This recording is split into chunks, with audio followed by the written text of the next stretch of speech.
On this question, they say at a certain high school, a survey was carried out on 110 learners about their subject choices. The Venn diagram shows the results of the survey in terms of maths, physical sciences, accounting. So here's the Venn diagram. So if guys, you have been watching my videos, I made a video whereby I illustrate the Venn diagram that there's three events. I will also edit on the video description. You can go and watch it so you can be able to understand how to deal with the questions. So if you find something here with, you can be able to go and watch that kind of videos. It can help you a lot to find this kind of a question very easily. So on this question, they say show that x is equals to 8, x which is here in the middle. So if you have been watching my videos, I will answer it here, 9.2.1. We know that when we add everything that is here on the Venn diagram, it has to give us the total here, which is 110 learners that are here in total. So in other words, when we add 110, we have to get all this. When we add all this kind of stuff, we have to get 110, So I'm going to add 26 plus, let me just add all this kind of stuff and then I will continue the video. So here it is. So a common mistake a lot of students do here on this kind of stuff is done when they are adding all these kind of people, they forget the one that is outside here. So you must not forget, you have to also edit. I will edit here, add 12, perfect. So when we add all this kind of stuff, we have to get what? We have to get 110. So guys, I made a mistake while recording this video. The answer when I add all this is 102, and I mistakenly write 108 here, so that don't be confused. It's 102 plus x.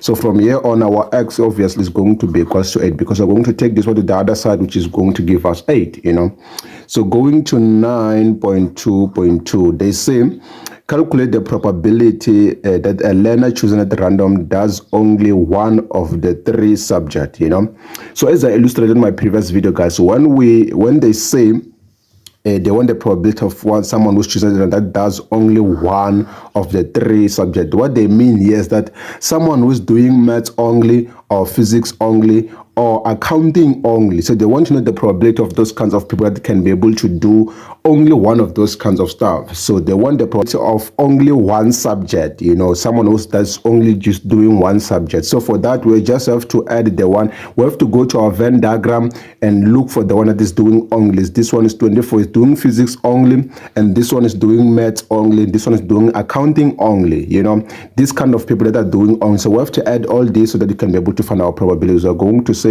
26 plus 24 plus 15, which is divided by the total number of sample space, which is 110, So why did we add all the 15 and 12? Because they want the one that is only doing one subject. When you take 4 is the one that are doing both physics and accounting, and we don't want to do that. We want someone who's doing only one, So going to the last question, which is this one, let me just adjust this a little bit.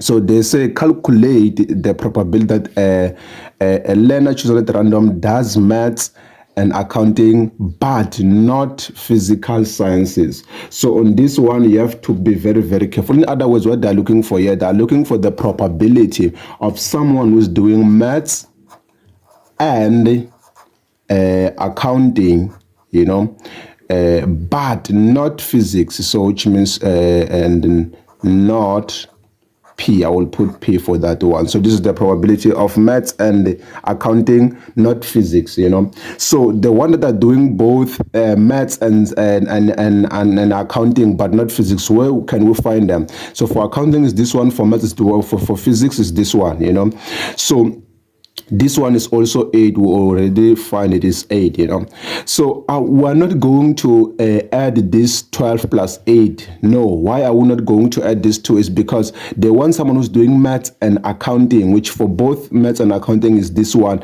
but not physics, which means we're going to exclude the 8. We're going to just say 12 divided by the total number of sample space, which is 110. And here I forget to write the answer, guys. So the answer of this one is going to give you 65 divided by 110. So as this is going to give you approximately 0.59 if you want it in the decimal places. So this one, if you purchase on a calculator, going to get 6 over 0.55, which will also give you approximately of 0.12. So that's it for this video. See you on my next video. Sharp.